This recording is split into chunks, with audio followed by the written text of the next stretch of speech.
Hello. അപ്പോൾ ദേ ഞാൻ എൻ്റെ വീട്ടിലേക്ക് വന്നേക്കുക കേട്ടോ.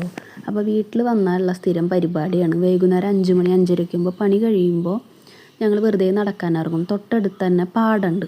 അപ്പോൾ അവനാട്ടോ ഏറ്റവും ഇൻട്രസ്റ്റ്. ഞങ്ങൾ മറന്നാലും അവൻ മറക്കില്ല പോവാനായിട്ട്.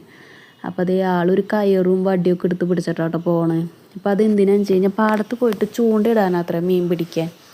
അവൻ്റെ അച്ഛൻ്റെ അതേ സ്വഭാവം കേട്ടോ അവന്. എവിടെ വെള്ളം കണ്ടാലും ഏറ്റവും ഫസ്റ്റ് ഇവർ രണ്ടുപേരും നോക്കുക ചൂണ്ടയിടാൻ പറ്റുമോ മീനുണ്ടോ എന്നുള്ളതാണ്.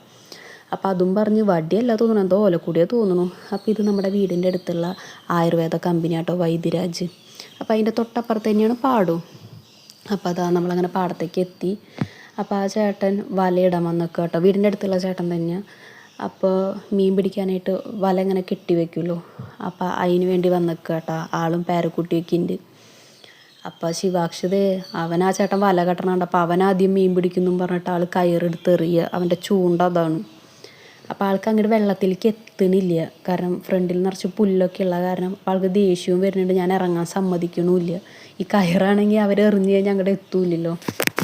അപ്പോൾ ഇടയിൽ എന്നെ സോപ്പ് ഇട്ടുകൊണ്ടിരിക്കുക, അമ്മ ഞാൻ അങ്ങോട്ട് ഇറങ്ങിക്കോട്ടെ, വെള്ളത്തിലേക്ക് ഇറക്കി നിർത്തന്നെയെന്നും പറഞ്ഞ്.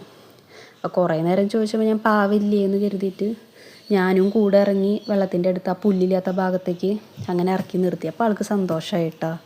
അപ്പോൾ അതേ വെള്ളത്തിലേക്ക് കയറിട്ട് മുക്കിക്കൊണ്ടിരിക്കുക. അപ്പോൾ അതാ ചേട്ടൻ്റെ പേരക്കുട്ടി കേട്ടോ കൂടെ നിൽക്കണത്. അപ്പോൾ അവനും കൂടിയിട്ടാണ്, രണ്ടുപേരും കൂടി അങ്ങനെ കുറച്ച് നേരം കളിച്ചു. അപ്പോൾ ഓക്കെ, ബൈ.